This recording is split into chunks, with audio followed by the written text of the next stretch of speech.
자, 2교시 수업 시작해 볼까요? 자, 우리 1교시는 그 문화를 우리가 살펴봤죠. 자, 이번 시간에는 우리 사회계층에 대해서 좀 개념과 특성 이런 거 좀 살펴볼게요. 자, 그렇다면 우리가 문화를 그동안에 봐왔고 이렇게 소득적 보게 되면 이런 질문 하나 던져볼까요? 소득 수준이 동일하면 어떤 소비 형태도 과연 동일한가? 여러분도 어떻게 생각하세요? 소득 수준이 비슷해요. 나도 $1,000 벌고 쟤도 $1,000 벌고 나도 한 달에 1,000만 원 벌고 쟤도 한 달에 1,000만 원 벌면 소득 수준이 비슷할까요? 그렇지 않다는 건 여러분들이 알 거예요. 그것 자체는 어떤 직업의 형태에 따라 똑같은 1,000만 원을 버는데 나는 사업을 하고 있고 다른 사람은 어떤 변호사를 하고 있고 어떤 사람들은 교수를 하고 있고 뭐 이런 식으로 된다고 칩시다. 서로 동일할까요? 아니겠죠. 서로 생활하는 라이프 사이클이 다르죠. 다르다 보면 소비 형태도 분명히 다를 거라는 거죠. 소비 형태도 다를 거다. 그 직업이 또한 방금 얘기했듯이 사업하는 사람과 교수와 어떤 그 의사와 또한 변호사와 다르겠죠. 직업의 형태에 따라서 또한 교육 수준에 따라서 같은 소득 수준이라도 교육 수준에 따라서 분명히 다르게 나타날 거고 어떤 그동안에 내가 살아왔던 문화 속에서 속해있던 어떤 신념, 나의 가치가 형성된가에 따라서 그리고 또한 그 소득의 수준도 어느 정도냐 내가 사는 동네에 따라서 소득의 수준이 무조건 절대적인 액수가 중요한 게 아니죠. 내가 살아가는 그 문화 속에서 내가 살아가는 어떤 그 사회 속에서 따라 다 다르게 나타난다. 즉 일반적인 소득 수준이 동일해도 결국엔 뭐냐 어떤 사회 계층에 따라 이거 다르게 소비 형태가 나타나는구나. 이런 거는 우리가 대부분이 인지를 하고 있죠. 인지를 하고 있습니다. 이런 사회에 많은 사람들이 얽히고 설키고 있는 많은 사람들이 살아가는 이 사회에 살다 보면 이 사람들은 어떻습니까? 각각의 다양한 사람들이 가지고 있는 특징 중에 하나가 보이면 어떤 혈통이라든가 혈연관계라든가 어떤 직업이라든가 학력이라든가 어떤 기술 수준 막 이런 것들이 있겠죠. 어떤 직업, 학력, 뭐 기술 수준, 어떤 가지고 있는 돈, 권력, 부, 혈통, 집안 뭐 이런 거에 따라서 각각이 다 다르다 보니까 그 사회생에서는 어떤 직업들도 다 다르게 나타난다라는 거죠. 각자가 종사하는 자기 성향에 따라서 그래서 이런 직업의 여러 가지 다양한 형태도 나타난다. 그리고 나선 그러다 보니 어떻게 각 그 집단들이 살아가는 것들이 계층이 형성이 될 수밖에는 없다는 거죠. 집단으로 이렇게 분류가 되기 시작하고 분리된 집단으로는 어떤 계층이 형성이 될 수밖에는 없다라는 거죠. 이게 어떤 가지고 있는 지위라든가 가지고 있는 어떤 권력, 가지고 있는 계급, 또한 가지고 있는 돈, 부에 따라서 계층이 형성될 수밖에는 없다는 거죠. 결국에 사회는 어떤 형태로든지 사회적 계층은 존재할 수밖에 없다라고 우리가 할 수 있겠습니다. 그래서 이런 사회적 사회 계층은 보게 되면 그 개념을 우리가 먼저 좀 살펴봅시다. 사회 계층 도대체 뭐냐? 동일한 지위입니다. 동일한 지위에 있는 사람들로 구성된 집단이라고 생각하시면 돼요. 그러니까 다른 사람들하고 구별되는 동일한 지위, 동일한 지위를 가진 사람들로 구성된 집단을 안에 사회계층이라고 보시면 되겠죠. 이런데 요거는 이제 사회적인 어떤 신분계층으로 나타낸 표현이 더 피부에 와닿는 이해가 될 수 있어요. 어떤 명성, 신망, 권력의 차이로 인해서 형성되는 사회적인 어떤 신분, 계층이 형성이 된다. 이런 집단들은. 그러니까 동일한 지위에 있는 사람들끼리 신분의 그 지위가 신분이잖아요. 결국엔 신분의 어떤 계층이 형성이 된다라고 조금 전에 말씀드렸듯이 가지고 있는 나의 어떤 부라든가 혈통, 직업, 학력, 어떤 기술 수준 이런 거에 따라서 사회적으로 신분적으로 계층이 형성이 된다라고 보면 된다. 근데 이 그 사회라는 것이 그 특징적인 게 재밌는 게 뭐냐면 각각의 층마다 유사한다라는 이런 특징도 갖고 있어요. 그러니까 결국은 그게 동일한 지위에 있기 때문에 그러겠죠. 동일한 지위에 있는 사람들이다 보니까는 여러 측면에서 그 동일한 지위에 있는 사람들이 여러 가지 측면, 어떤 신념, 가치관, 사고방식, 직업, 소득, 교육 수준, 교양, 라이프 스타일, 행동, 양식에 거쳐서 완벽한 100% 동일하지는 않더라도 거의 유사한 동일한 지위에 있는 사람들이 매우 유사한 그 형태를 띄우고 있다라고 보시게 된다는 거죠. 그런 형태, 소비 형태라든가 어떤 살아가는 생활 양식이 매우 유사하다라고 보시면 돼요. 그래서 동일한 지위에 있는 사람들이 매우 유사한 소비 형태를 띄고 있는 그런 구성된 집단을 우리가 사회계층 이런 개념에서 보면 되는 거죠. 이렇게 사회 구성원이 속한 사회계층에 따라서 소비자 행동은 어떻게 된다? 달라질 수밖에는 없다라고 보시게 되는 거죠. 그래서 우리가 사회계층을 우리가 좀 더 어떤 그 확장해서 좀 살펴보게 되면 일단 구조가 보게 되면 방금 얘기했듯이 수직 계층, 완전 계층, 1등, 2등, 3등 이런 식으로 그 완전 계층, 상층, 주층, 하층이 동일하지 이런 건 있을 수 없겠고, 또 완전 평등 다 동일한 게 있을 수는 없겠죠. 아까 말씀드렸듯이 혈통, 부, 직업, 학력, 기술 수준이 다 다르잖아요. 다르다 보게 나타날 수밖에 없고, 결과는 A 아니면 B 이 두 가지 중에 하나의 그 사회계층의 구조가 형성이 된다. 피라미드형, 다음에 다이아몬드형. 피라미드형은 결국은 이렇게 옮겨가요. 왜? 하층이 점점 노력해서 중층을 늘리거든요. 상층은 계속 늘어날 수는 없다 보니까 이런 식으로 진행이 된다. 그래서 일반적으로 어느 게 좀 안정적이냐, 피라미드형이 상당히 좋은 어떤 그 조직을 관리하고 국가를 관리하기 위해서는 피라미드형을 상당히 선호하지만 이게 그렇게만은 있지 않죠. 이쪽으로 가게 되죠, 자꾸. 그러면서 지금 현재 연령별로 따져서도 고령층이 많아지니까 여기까지만 해도 좋지만 여기서 거꾸로 이렇게 되는 것이 가장 가분수라 그러죠. 사회계층이 가분수가 되는, 상층이 더 많고 중층이 적고 하층이 적다, 이런 길이 되면 어떤 일이 발생이 돼요? 뻔하겠죠. 뒤집어지는 일이 발생이 됩니다. 그래서 일반적으로 이렇게 AB형 구조가 상당히 선호되는 구조지만 이것이 무너지게 될 경우 상당히 힘들다 라고 우리가 알 수 계십니다. 그래서 일단 사회계층의 구조가 이렇게 돼 있다라고 보시면 되겠죠. 다음 이제 사회계층의 특성을 봅시다. 가장 대표적으로 나타나는 것이 사회적 지위예요. 지위란 뭐냐? 타인에 의해서 인지되고 지각된 거죠. 타인에 의해서 인지되고 지각된, 그 개인의 서열이라고 보시면 돼요. 나 혼자만이 나타나는 게 아니라 다른 사람에 의해서, 그 사회 속에서 있는 구성원의 타인에 의해서 지각된 개인의 서열. 이것이 이제 각 지배적 가치가 다르게 나타나요. 그렇기 때문에 이 상대성을 갖고 있는 거죠. 상대성으로 어떤 사회적 지위를 갖고 있어요. 그런 상대성으로 갖고 있기 때문에 어떻게 한다? 그 사회적 계층과 상징을 나타내는 제품들을 구매를 많이 해요. 그 제품들을 구매를 많이 하게 된다. 그럴 수밖에 없다는 거죠. 어느 계층에 속해져 있으면 그 계층들이 주로 이용하는 제품을 구매하고 그 서비스를 구매하게 된다는 거죠. 전혀 다른 방법을 하게 된다면 가끔씩 에피소드에 나오는 이런 일들이 발생이 된다. 그렇죠. 그러니까 로얄이라면, 왕족이 이용해야 되는 제품 서비스를 이용해야 되는데 갑자기 로얄이 이용하는 것들이 갑자기 저 하층민에서 이용하는 걸 이용한다? 먹는다? 이러면 이제 TV에 그냥 탑 뉴스에 나오고 막 이렇게 되는 거죠. 그래서 일반적으로 그 사회적 계층에 맞는, 상징을에 맞는 그런 제품이나 서비스를 구매하는 현상이 있다라고 보시면 되겠죠. 다음은 이제 어쩔 수 없이 두 번째 특징은 그냥 계층적인 구조다. 신분의 계층이 나타날 수밖에 없다 그랬죠.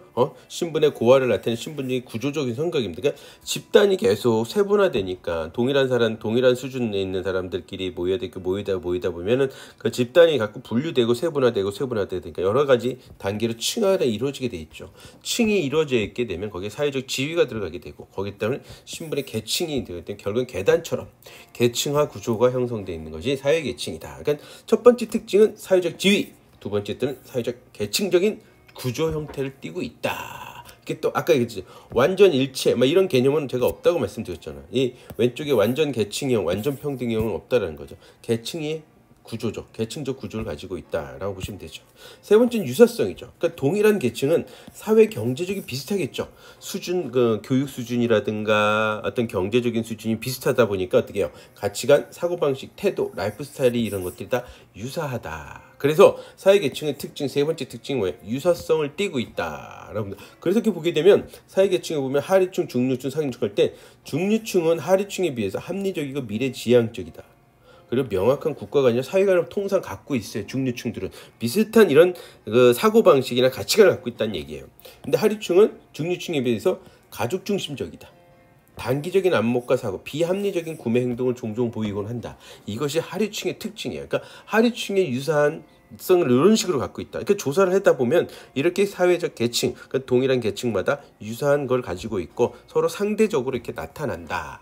라고 하는 것이 이제 사회적 특징이다. 사회 계층의 특징이다. 그래서 세 번째는 유사성을 띈다. 동일한 계층은 유사성을 띈다. 다음에 이동성입니다. 요거가 그래도 상당히 중요하죠. 왜? 이 소속이 한번 속해져 있으면 거기에 영원히 있는 게 아니라 왔다 갔다 할 수도 있고, 상류층으로 갈 수 있고 중류층으로 갈 수도 있고, 뭘 일하다가 사업하다가 망해가지고 어떤 금전적인 경제적인 문제로 인해서 하층으로 내려갈 수도 있겠죠. 즉 다른 계층으로 이동이 가능하다.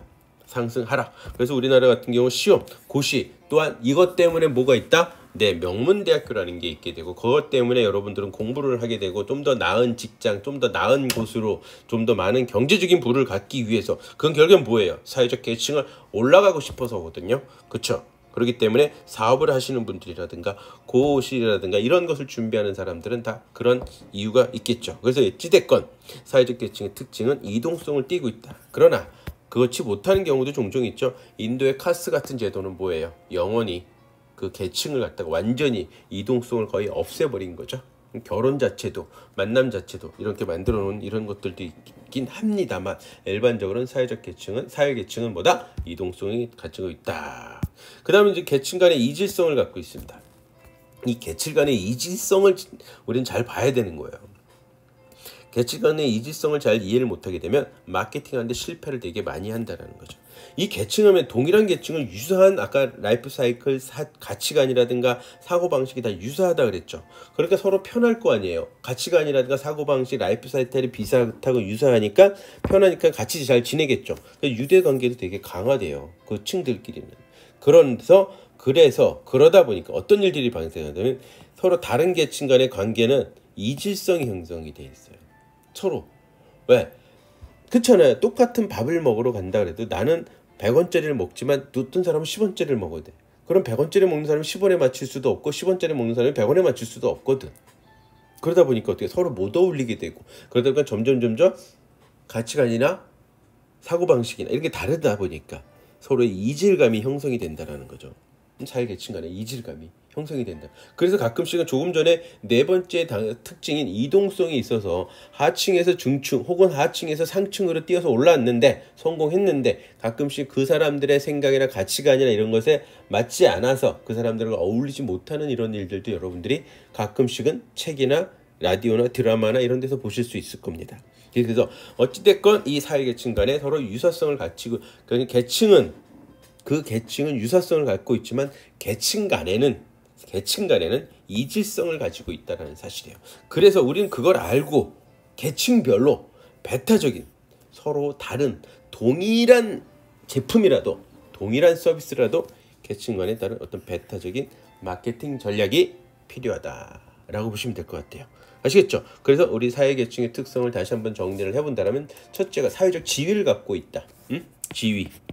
두 번째가 뭐야? 계층적인 구조를 갖고 있다. 계층, 어떤 계단처럼. 그 다음 세 번째가 동일한 계층을 보다 유사성을 가지고 있다. 그리고 각각의 계층 간의 이동성도 갖고 있다. 그러나 사회 계층 간에 모두 있다. 네, 이질성도 있다. 라고 보시면 되겠습니다. 다음으로 그 사회계층 우리가 좀 특성을 잘 알아봤잖아요. 이 사회계층의 어떤 분류하는 방법들이 있어요. 그래서 우리가 분류하는 방법을 하는데 일단 분류하려면 뭐든지 항상 레퍼런스 그 기준이 필요하죠. 우리 그 기준이 사용되는 어떤 변수는 주로 뭐가 있나? 어떤 직업, 교육, 자산, 소득, 가문, 생활 양식 등 이런 것들은 다 어떤 그 기준이 되는 하나의 변수들이죠. 이런 변수들을 하게 되는데 그 와중에 이 직업이 가장 가장 뭐라 그럴까요? 보편적이고 가장 많은 것들을 잘 소화낼 수 있는 가장 중요한 어떤 변수라고 할 수 있을 것 같아요. 왜? 직업에 따라서 교육 수준에 어느 정도 맞는 직업을 갖게 될 것이고요. 그렇죠?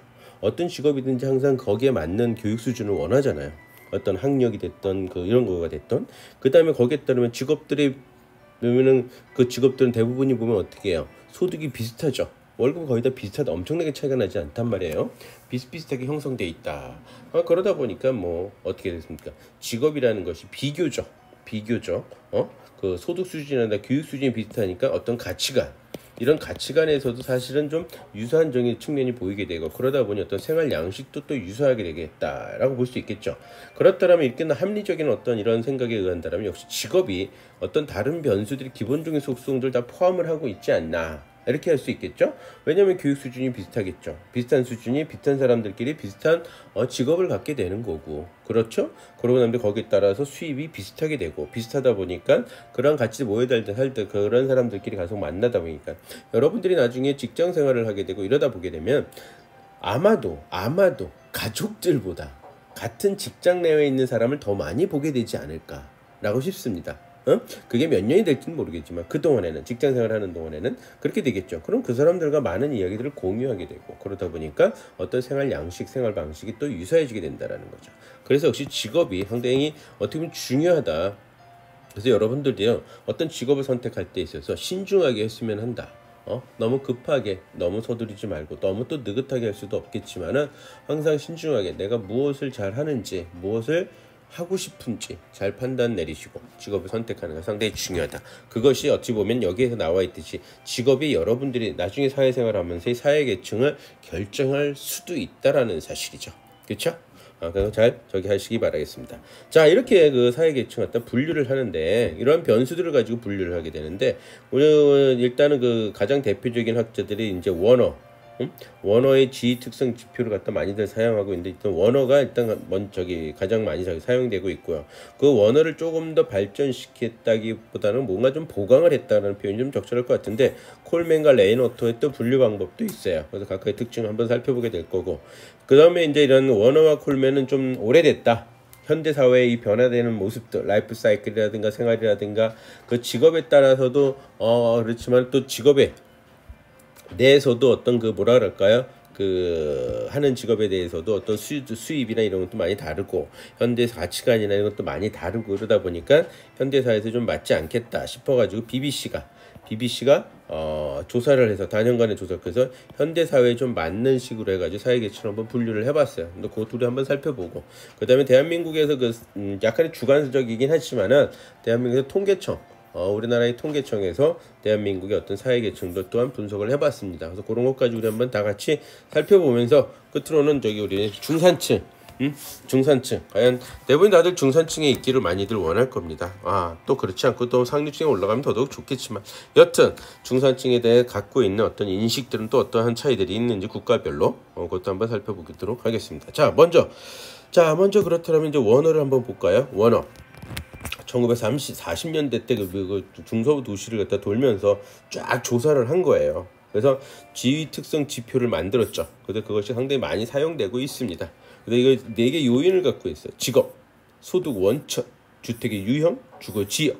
요걸 가지고서는 층을 몇 개로 나눴다? 실단계로 나눴다는 거죠. 그래서 여기다 직업, 소득 원천, 주택, 유형, 주거 지역 이렇게 4가지. 직업, 소득 원, 주택, 유형, 주택, 주거 지역 해가지고 여기다 가중치를 또 정해놨어요.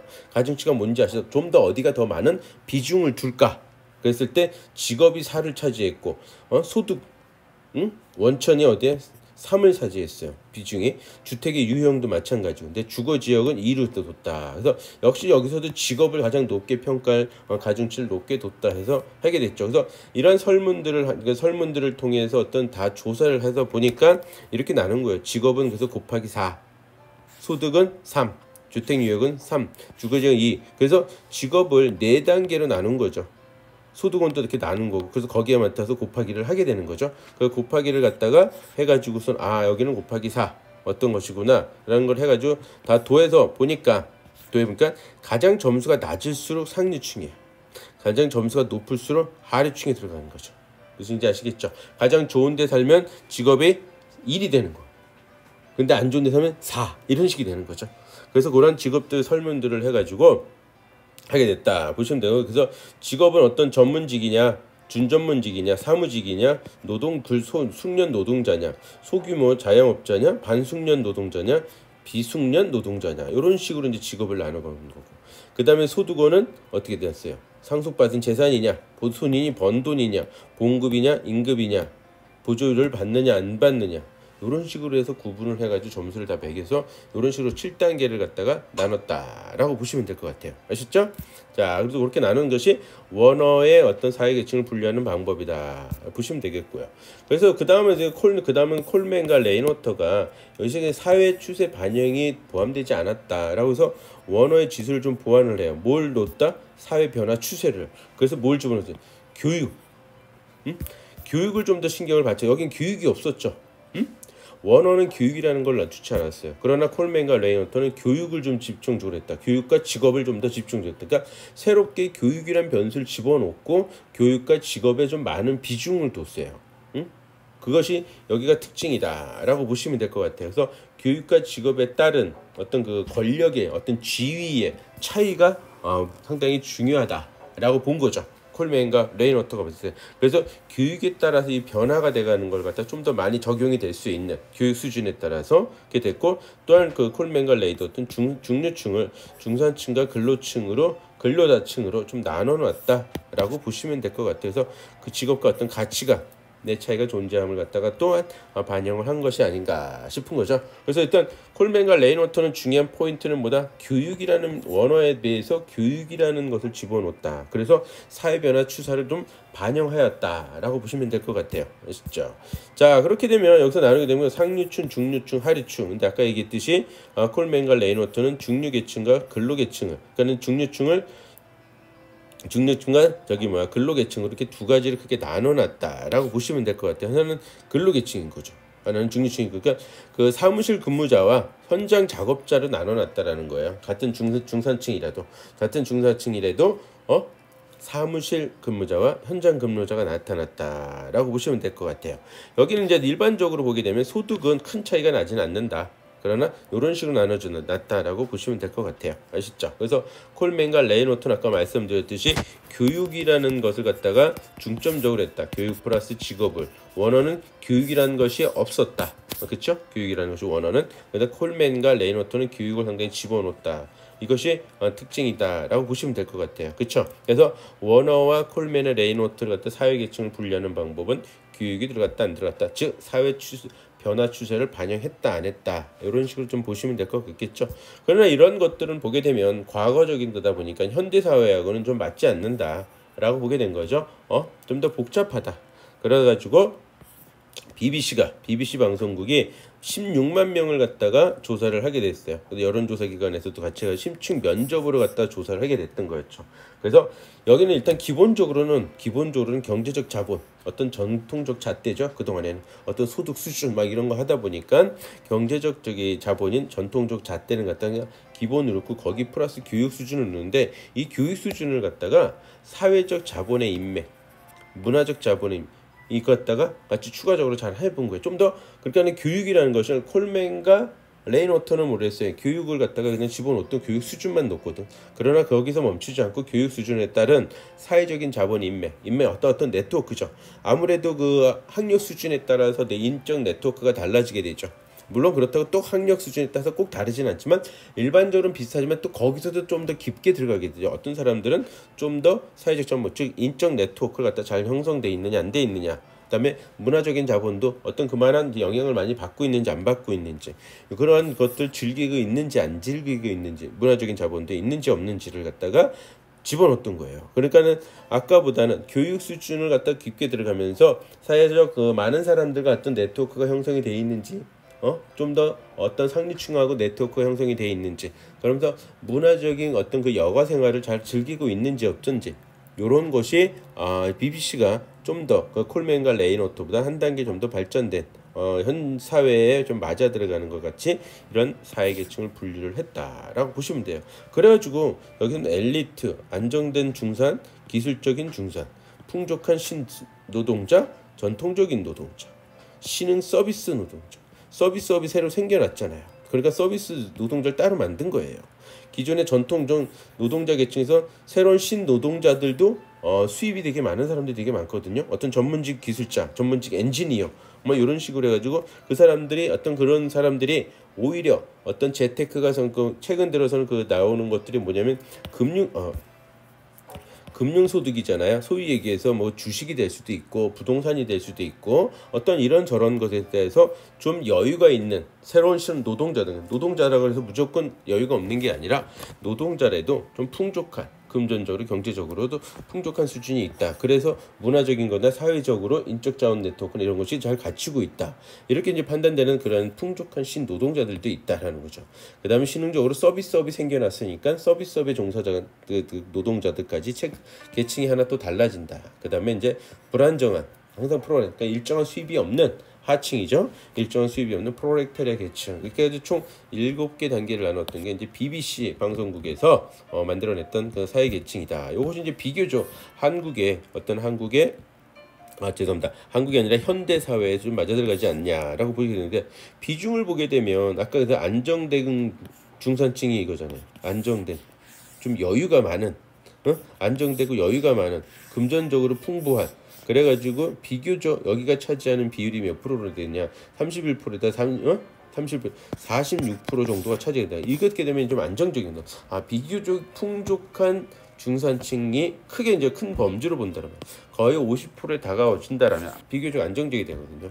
그 다음에 하층 면에서도 아주 불안정한 하층 한 15% 정도, 내가 차지하게 되고, 그 다음에 전통적 노동자가 한 14% 차지하고 신흥 서비스도 한 19% 정도 차지하게 되는 이런 식이 되는 거죠. 하층이지만 좀 그래도 그나마 여유가 있는, 아예 최하층은 15% 정도가 돼 있는 이런 층에서 대략적으로 나눠보니 이런 식으로 나눠지더라. 그래서 엘리트층이 대략 한 6% 정도 차지하고 있구나.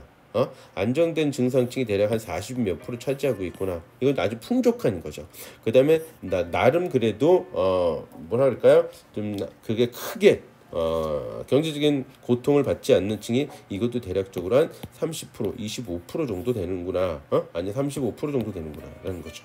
그렇기 때문에 비교적 안정적인 중산층을 이루고 있는 것이다 라고 하는 것이 이제 아마 영국 BBC, 영국이라고 할 수 있겠죠. 그렇게 우리가 볼 수 있겠다라고 보시면 돼요. 여튼 BBC에서 우리는 이제 여기서는 변수가 되게 중요한 거예요. 이러한 변수가 뭐를 사용했다는 가 교육 수준을 갖다가 사회적 자본 인맥과 문화적 자본, 요것이 상당히 중요시도 여겨졌다라고 보시면 돼요. 그래서 참 맨 처음에 원어가 만들어 놓은 것은 직업을 좀 더 가중치 제일 많이 높게 놨었죠. 그렇지만 콜맨과 레이너턴은 또 뭐라 그랬어요? 거기에 교육 수준을 갖다 집어넣었던 거였죠.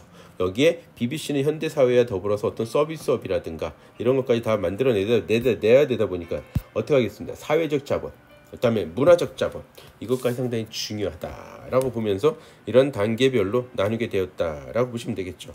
여기에 맞춰서 대한민국은 어떻게 했었냐. 이 대한민국은 통계청 기준으로 해서 나눠놨어요. 그러니까 통계 약간 주관적인 거죠. 그래서 상류층과 중간층, 그다음에 노동자층, 하층 이런 식으로 하나, 둘, 셋, 넷, 다섯, 6단계로 나눠놨다라고 보시면 될 것 같아요. 그래서 각 단계별의 특징은 역시 재산적인 문제고 어떤 이런 문제들까지 나오게 되기 때문에 그런 것들은 여러분들하고 특별히 저기할 건 없지만 이런 식으로 나눠져 있구나 정도 생각해 보시면 될 것 같아요. 그렇죠? 자, 그런데 우리나라 이렇게 돼 있고, 자, 우선은 우리는 이제 항상 그래서 그 사회계층을 조사를 할 때 있어서는 변수가 뭐가 넣어서 조사를 해야 되는지, 거기에 따라서 어떤 사람들이 층이 있는지, 그래서 그 사람들의 소비 형태를 갖다 파악을 해야 된다는 거죠. 이렇게 해야지 요 사회계층을 잘 나눠놔야 우리가 뭘 할 수 있다? 세그멘테이션, 시장을 갖다 세분화시켜 놓고 거기에 따라서 타겟 시장을 선정하게 되잖아요. 근데 그러한 시장을 세분화시키기 위해서 사회적 계층이라는 이 사회계층이 상당히 중요한 게 차지하게 되는데, 이 사회계층에 영향을 미치는 중요한 변수가 되는, 사회계층을 분류하는 중요한 변수가 되는 것이 무엇인가. 상당히 지금 보게 된다라면 흐름이 교육 수준이 되게 다르다라는 거죠. 교육 수준을 상당히 중요시 점점 해온다라는 걸 우리가 알 수 있겠어요. 콜맨과 레이노트가 처음으로 교육을 놓고 BBC는 그 교육 수준을 좀 더 심화 있게 아주 심층적으로 더 파고 들어가서 사회적 자본과 문화적 자본까지 같이 넣어가지고 사회계층을 분류했다라는 거죠. 즉 우리가 사회계층을 분류할 때 단순하게 해서는 안 된다라는 거죠. 경제적인 잣대로만 나눠질 게 아니라 돈이 많다, 돈이 적다, 이게 중요한 게 아니라 교육 수준이 달라져야 되는 거. 거기에 따라서 뭐가 들어간다? 가치관이나 라이프 스타일이 달라지게 되기 때문에 그렇죠. 그래서 인적 자원, 내가 만나는 사람들이 누군지에 따라서 소비 스타일이, 소비 행동이 달라지기 때문에, 그 다음에 내가 문화적인 영향을 어떻게 받느냐에 따라서도 또 달라지기 때문에 상당히 중요하다. 그래서 여기 것까지 좀 더 깊게 생각해서 사회계층을 나눠서 거기에 대응하는 마케팅 전략들을 우리가 구축을 해야 된다라고 말씀드릴 수가 있고요. 그 다음에 이제 지나가는 길에 중산층, 다 누구나 중산층을 상당히 선호하죠. 중산층에만 있어도 뭐 행복하다는 얘기들을 많이 듣게 되는데, 한국에서 보게 되면 아직 중산층이 나는 아니다라고 얘기하는 게 되게 많이 나온다고 하네요. 어찌됐든 한국 사람들이 중산층을 갖다가 어떻게 생각하느냐 봤더니, 부채가 없는 30평대 아파트 소유, 부채가 없는 30평대 아파트는 그렇게 좁지도 않고 적당하겠죠. 그 다음 부채가 없어요. 그러니까 이자 같은 게 나가는 게 없겠죠. 그 다음 한 달에 급여 한 500만 원 돈 이상을 좀 받았으면 좋겠다. 그다음에 자동차는 한 2000cc 중형급 이상 소유되는, 그래서 최소 아반떼 이상급은 타시는, 예금액 잔고가 한 1억 원 이상 정도는 소유를 하고 있기를 바라고, 해외여행을 1년에 한 차례 정도 했으면 좋겠다라고 하는 게 이제 중산층의 어떤 기준인가 봐요. 그쵸? 그건 직장인을 대상으로 설문조사를 했던 결과예요. 요것도 보게 되면 좀 아마 변하지 않았을까 싶기도 하겠지만, 어찌 됐건 요게 이제 한국인의 중산층의 기준이다라고 보시게 돼요. 그런데 이런 한국인의 중산층의 기준인데 또한 다른 나라들은 과연 어떤가? 다른 나라는 어떤가 하는 분도 보고 싶죠. 프랑스의 중산층, 프랑스 봅니다. 대화가 가능한 외국어가 하나 있어야 된다. 스포츠도 하나 정도는 즐겨야 된다. 악기 다룰 수 있는 악기가 하나 있어야 돼요. 요리도 좀 할 줄 알아야 되고, 그다음에 공분의 정의에 불의에 좀 싸울 수 있어야 된다. 뭐 이런 거가 되겠죠. 그다음에 꾸준한 봉사활동도 좀 해야 된다. 약자를 도우는, 이러면 나는 중산층이다라고 본다라는 거죠. 자, 여기서 비교해 보게 되면 우리가 좀 뭔가 와닿는 시사점이 있을 겁니다. 그래서 우리도 여기에 보게 되면, 여기 보면 사실은 그 한국의 중산층은 어떤 경제적인 면이 상당히 방점을 두고 있죠. 그러니까 전통적인 잣대에 너무나 경제적으로 여기 너무나 좀 방점이 들어간 것은 조금 우리도 한번 심각하게 생각해 봐야 되지 않을까 싶습니다. 더불어서 영국도 한번 살펴보게 되면 페어플레이, 내 주장과 신념도 가져야 되고, 독선적으로 행동하지 말고 강자에 대응하는, 약자를 두둔하고, 불평불만에 대해서 의연히 대처해야 된다는, 이래야지 중산층이라고 하는 거죠. 미국 같은 경우에는 주장이 떳떳하고 그렇겠죠. 사회적 약자를 도우하고, 부정불법에 대응하고, 테이블에 위에서 비평지가 좀 놓여서 어떤 잡지나 좀 그런 것들 좀 봐야 된다라는 거죠. 이래야지만 중산층이라는 거죠. 자, 그래서 자, 생각하는 게 조금은 확실하게 한국하고는 다르다. 근데 여러분들은 확실히 좀 이런 것들 좀 생각을 하면서 직업도 좀 갖고, 나는 어느 계층에 내가 들어가고 싶은지, 또 그런 층에 들어가서 내가 어떻게 해야 되는지 이걸 한번 고민도 해보는 시간을 가졌으면 좋겠습니다. 자, 다음으로서 이제 문화예요. 문화와 사회계층 어떤 관광 행동과 더불어서 이 관광 행동을 살펴보면서 마케팅 전략에 대해서 우리가 알아보는 시간을 갖도록 하겠습니다. 이건 잠시 쉬었다 하겠습니다.